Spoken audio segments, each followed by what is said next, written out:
Orson Hyde, 1805 to 1878. Autobiography, 1805 to 1842. In The Latter-day Saints Millennial Star 26, 1864 742-44, 760 to 61, 774 to 76, 790 to 92.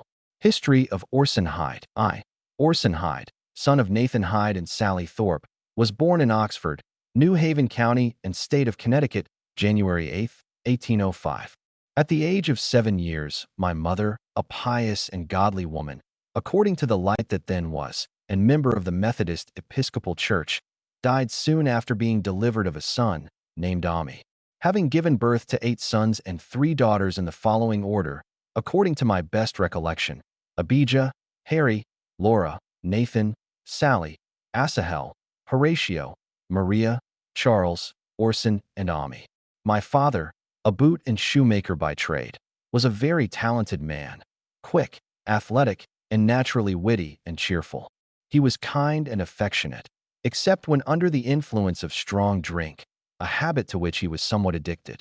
After the death of my mother, my father enlisted into the Army of the United States and was in the campaign in Canada under General Brown, was in most of the battles fought there, several times slightly wounded, was on the frontier along the line, and etc. in the war with Britain in 1812 and 1813. Some 4 or 5 years after, in attempting to swim a river in Derby, Connecticut, he was taken with the cramp and drowned. After the death of my mother, the family was scattered abroad and took their chances in life under no special protector or guide, save that of a kind Providence who ever watches, with care, over the lonely orphan and hears the plaintive cry of the young sparrows, bereft of their parent mother. At this early age, I was placed in the care of a gentleman by the name of Nathan Wheeler, or rather, fell into his hands, residing in Derby in the same county. This was a very good family, but quite penurious. With Mr. Wheeler I continued until I was 18 years of age, and would have continued longer, but from the consideration that suitable encouragement was not offered to me for education, and etc., I concluded that my services from 7 to 18 years of age would abundantly repay Mr. Wheeler for his care and expense in rearing me up to that time. In the meantime, Mr. Wheeler removed and came to the Western Reserve in Ohio, having failed in business in Derby. He first visited the Western Reserve by himself, purchased a farm in Kirtland, and sent for me and his nephew, Nathan Worcester, to come out the next spring. Accordingly, Mr. Worcester and myself started early the next season, I then being 14 years of age. This was a hard trip for a youngster to perform on foot, with knapsack upon the back, containing clothes, bread, cheese, and dried beef for the journey, and obliged to keep up with a strong man, traveling from 30 to 38 miles per day, until we had performed the entire distance of 600 miles. Mr. W. Wheeler then sent to the east for the balance of his family, who came on the next season in the care of Captain Isaac Morley, a resident of Kirtland, where they arrived in safety. The farm being a new one and heavily timbered, it was the hardest kind of labor to prepare it for cultivation. This being done, and Mr. Wheeler being again in easy circumstances, I concluded to strike out for myself, having had comparatively no chance for mental or literary improvement, and no very flattering prospects held out to me that I should be able to enjoy such opportunity at any future time, should I continue longer with Mr. W. Wheeler. Consequently, at the age of 18 years, in the face of the remonstrances of Mr. and Mrs. Wheeler, I made my first debut into the world with the following outfit: 1 suit of homemade woolen clothes, butternut-colored, 2 red flannel shirts, also homemade, 2 pairs of socks, 1 pair of coarse shoes on the feet, 1 old hat, and 6¼ cents in clean cash. With this outfit and capital stock in trade, on the 8th day of January, 1823, I went forth from my old home to carve out my fortune and destiny under my own guidance, for aught I then knew. My first strike was to hire out for 6 months to Grandis and Newell, at $6 per month, to work in a small iron foundry. There I learned to mold clock bells and irons, sleigh shoes, and various other articles. My wages for this term of service were carefully saved, together with some perquisites and compensation for extra labor, which in the aggregate amounted to enough to buy me a good suit of clothes, boots, hat, and etc. This being accomplished, I began to straighten up a little. I then hired for 6 months more to Mr. Orrin Holmes of Chagrin, now Willoughby, to card wool, and being a raw hand at the business, I could not get very high wages. The machines were in Kirtland. I next went into the store of Gilbert and Whitney in Kirtland to serve as clerk, where I continued for a year or two, then hired 2 carding machines to run for 1 year, the same where I was engaged a year or two before. The proprietors, being well acquainted with me, took my own obligation for the rent without security. The carding season came on, and the machines, 2 in number under the same roof, being put in good running order, operations began. A new machine having been placed on the same stream, a few miles above, I feared that my business would be cut short. But unfortunately for the proprietors of the new mill, their dam broke way in a freshet, and they were unable to repair it during the carding season, which gave to me almost the entire carding of the country. During this season, I paid my hired help, and also my rent, and cleared about $600 in cash. This I thought was doing very well for a boy. When winter came on, I went into Gilbert and Whitney's store again, under moderate wages, and continued there until the spring. Then in 1827, business being rather slack in the store, I went to work for the same parties, making pot and pearl ashes. This season there was a Methodist camp meeting about 6 miles distant from Kirtland, which I attended, and became a convert to that faith. I enjoyed myself as well as the light and knowledge I then had would allow me. I believe that God had mercy and compassion upon me, and that if I had died at that time, I should have received all the happiness and glory that I could appreciate or enjoy. The revival that began at that camp meeting spread much in Kirtland. A class was formed there, and I was appointed class leader. About this time, some vague reports came in the newspapers that a golden Bible had been dug out of a rock in the state of New York. It was treated, however, as a hoax. But on reading the report, I remarked as follows: "Who knows but that this golden Bible may break up all our religion and change its whole features and bearing?" Nothing more was heard of it for a long time in that section. Not long after this, the Campbellite doctrine began to be preached in Minter and in Kirtland. Elder S. Sidney Rigdon was its chief advocate there. Being forcibly struck with the doctrine of immersion or baptism for the remission of sins, and many other important items of doctrine which were advocated by this new sect, and which were passed over by the Methodists as not essential, I left the Methodists and became a convert to this new faith.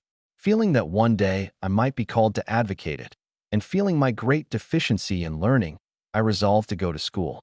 Accordingly, I took up my abode in Minter, in the house of Elder Sidney Rigdon, and began the study of English grammar under his tuition. Elder Rigdon took unwearied pains and care to instruct me in this elementary science. After spending several months in this way, studying day and night, I went 2 quarters to the Burton Academy and placed myself under the tuition of the preceptor Reuben Hitchcock, Esq., since judge of the court. Here I reviewed grammar, geography, arithmetic, and rhetoric, then returned to Minter and spent 1 season with a young man by the name of Matthew J. Clapp at his father's house, where the public library was kept.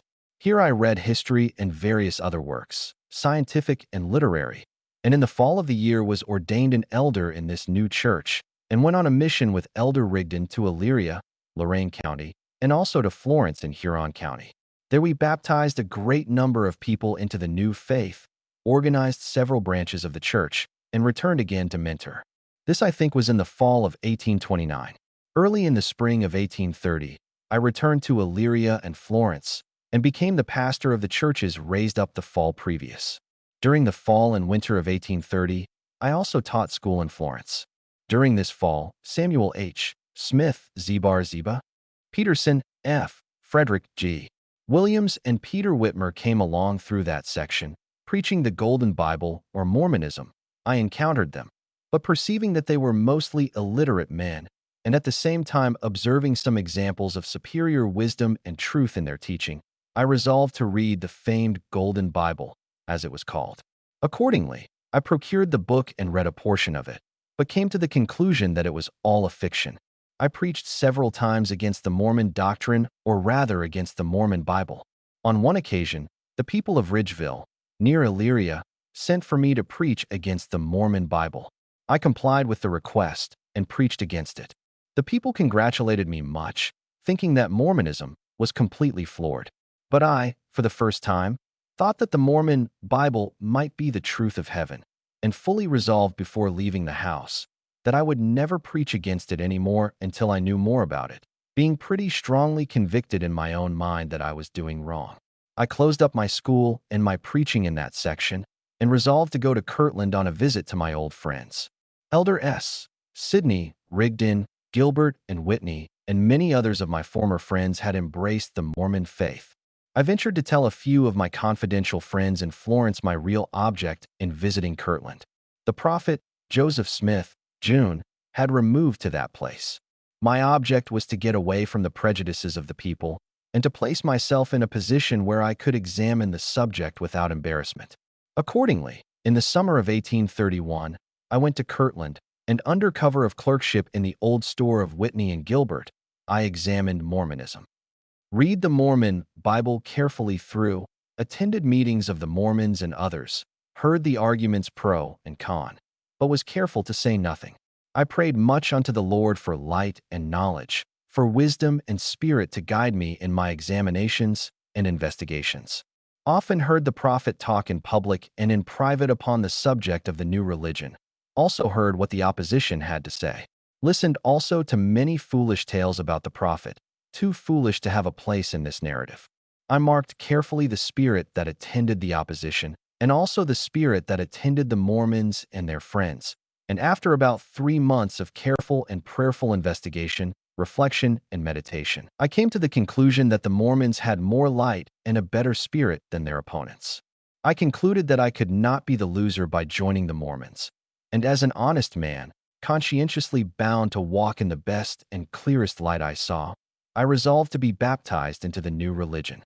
Hence, I attended the Saints' meeting in Kirtland, Sunday, October 30th, 1831, and offered myself a candidate for baptism, which was administered to me by the hands of Elder Sidney Rigdon, was confirmed and ordained an elder in the church on the same day under the hands of Joseph Smith, the prophet, and Sidney Rigdon.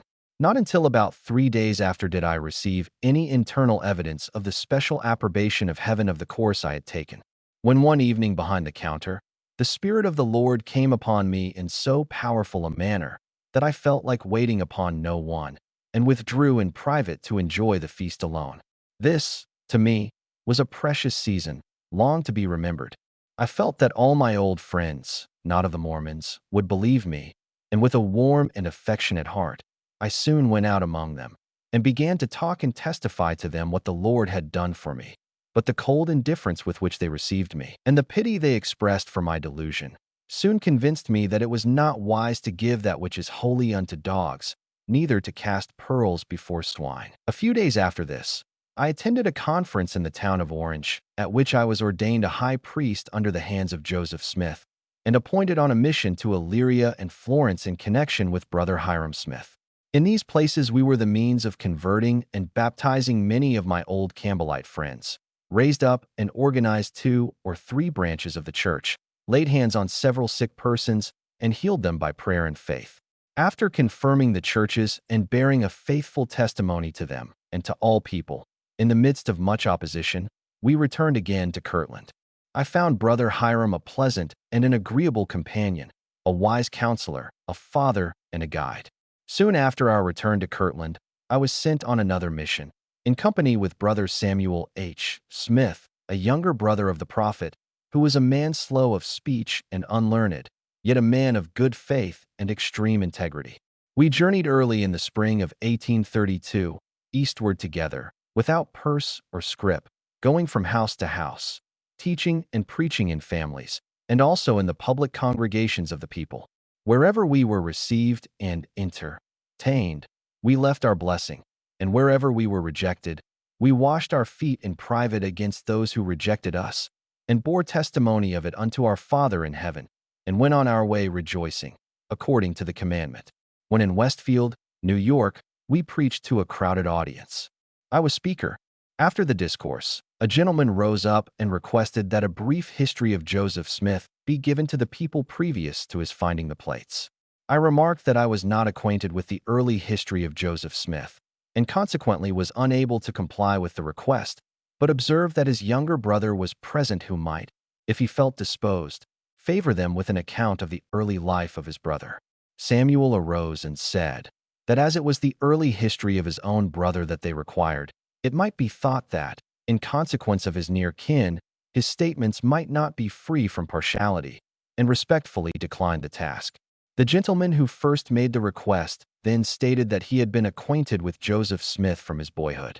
It was then observed that he was a suitable person to give his history. Accordingly, he began to do so. He soon came to where he said Joseph did some mean act and ran away. Another gentleman in the congregation, knowing that the speaker had recently run away from his former place of abode for his mean acts and come there, here interrupted the speaker by asking him how long it was after Joseph ran away till he started. This question so discomfited the speaker that he sat down amid the hisses and uproar of the multitude. But little of the history of Joseph Smith was given at that meeting. From this place we hastened on to Spafford, where there was a small branch of the church, and by our ministry added 14 members. We then hastened on to Boston, Massachusetts, preaching and teaching by the way and baptizing some.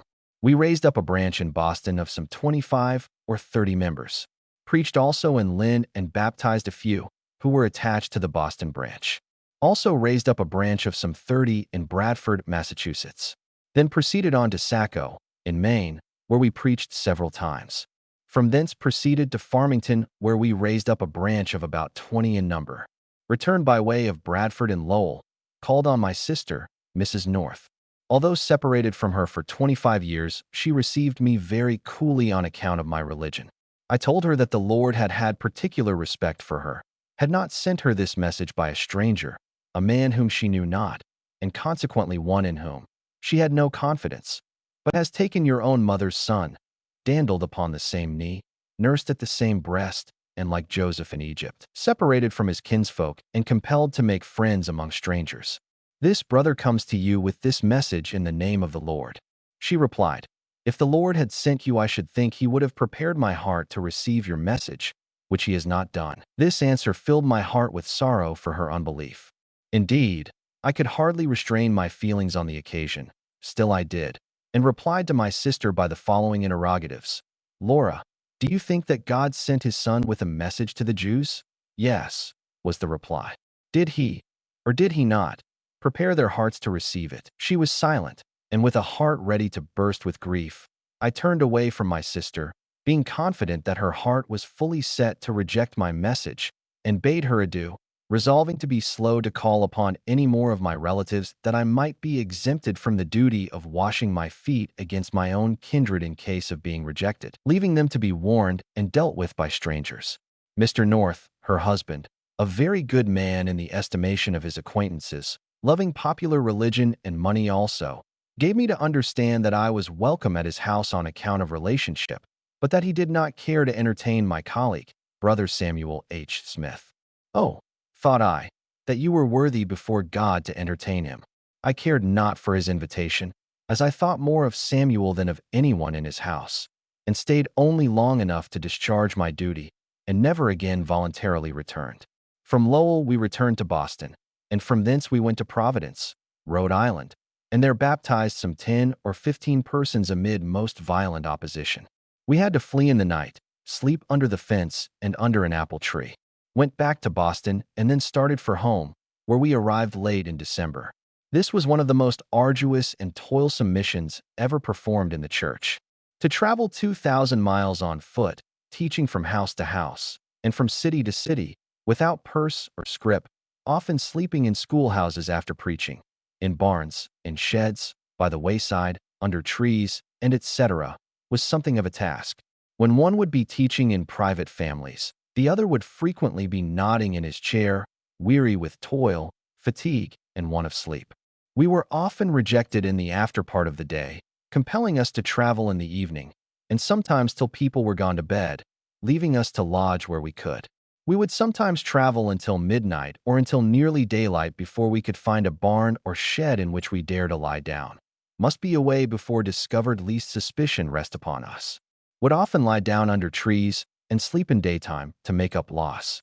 In the spring of 1833, I, in company with Hiram Smith, went on a mission to Elk Creek Township, Erie County, Pennsylvania, where we labored several weeks and baptized a number of persons into a branch of the church, previously raised up there by the ministry of John F. Boynton, and others. We also preached considerably in Northeast Township, Ohio, and in other places while passing to and fro, baptizing some few by the way. Returned to Kirtland in the summer. During this same summer, I was appointed to go up to Jackson County, Missouri, in company with Elder John Gould, with special instructions to the saints there from the prophet Joseph in Kirtland. We started on foot with our valises on our backs, a distance of about 1,000 miles. We traveled about 40 miles per day through a sickly fever and ague country, swimming rivers, and pushing our clothes over on a log or raft before us. We arrived in Jackson County about the beginning of the saints' troubles there. We delivered our letters and documents, and were sometimes surrounded by the mob, who threatened to wring our heads off from our shoulders. Several little skirmishes took place while there, and some few were killed and wounded. Times began to be warm, and expulsion seemed inevitable. The saints began to flee over the river to Clay County, and we, having done all we could, took a steamer for St. Louis on our return home. We arrived home in Kirtland in the month of November 1833. In the winter and spring of 1834, I took another mission to Pennsylvania, Elk Creek, in company with Elder Orson Pratt, to preach the gospel and to call a company to go up that summer to Missouri. We went as far east as Genesee, New York.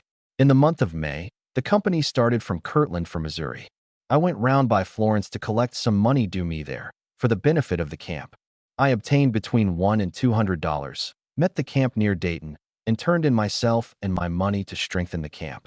On our way up on the north side of the Missouri River, when nearly opposite Jefferson City, the place of residence of Governor Daniel Dunklin, governor of the state, I, with Brother Parley P. Pratt, was deputed to go and see him and ascertain if he could not do something towards reinstating our people upon their lands and take some steps to punish our persecutors. But he referred us to the courts of the respective counties in which our grievances originated, and said that he entertained no doubt but that these courts, that had full jurisdiction, would do us ample justice in the case. He knew better. He knew that both magistrates, constables, judges, and sheriffs were engaged in the mob and were sworn to destroy us. He well knew that to refer us to these courts for justice was like referring us to a band of thieves to sue for the recovery of stolen property. The courts would do nothing. The governor would not if he could, and the President of the United States, at the head of all political power, could not correct one error in any branch below him, neither redress us in any way. Heaven blot out such a government from the records and family of nations. We were compelled to return with the same knowledge and comfort that we had before, God with us, and everybody else against us. Returned from Missouri the same summer. On the 4th day of September following, I was married, in Kirtland, to Miss Marinda N. Johnson, daughter of John and Elsa Johnson, by Elder Sidney Rigdon. This winter the 12 apostles were chosen, and I, being one of that number, was appointed, with the entire quorum, to take a mission through the states and hold conferences in all the churches. In the spring of 1835, the 12 started and went through to the states of Vermont and New Hampshire, preaching and baptizing, holding conferences and strengthening the churches, regulating and putting them in order. Returned to Kirtland in September of the same year. In the spring of 1836, I took a mission to the state of New York in company with several others of the apostles. I labored in the vicinity of Rochester, fell in with Joseph and Hiram at Buffalo, on their way to Canada, and took dinner with them at a hotel.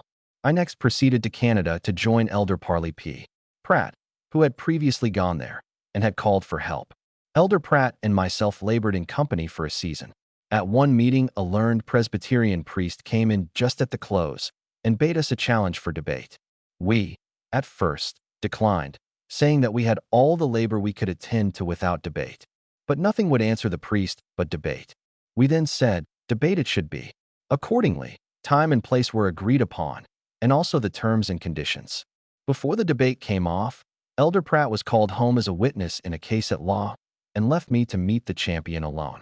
The time arrived, and about 1 acre of people assembled in a grove, wagons arranged for pulpits opposite each other, and presently the priest came with some less than a mule load of books, pamphlets, and newspapers, containing all the slang of an unbelieving world.